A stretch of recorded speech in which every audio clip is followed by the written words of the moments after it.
Bu Donald Trump ve Netanyahu zihniyetinin, onun komandasının yanlış planlaştırılmasıyla alakalıdır. Bu muharebe o zaman dayandırıldı ki artık rejim son nefesini verirdi. Bunu hesaplayabilmediler.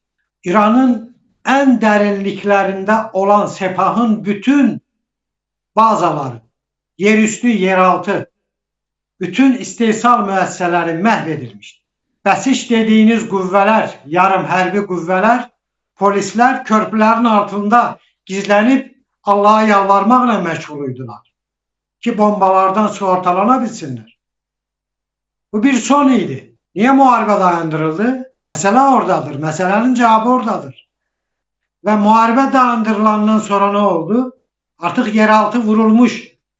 Bütün bunkerlerin girişleri yeniden temizlenerek bu raketlere çatabilmek için bütün imkanlar seferberliğe aldı. Bunu Amerika Birleşmiş Ştatları da çok rahatlıkla kosmostan müşahede eder. Rahat eden megamlardan biri de budur.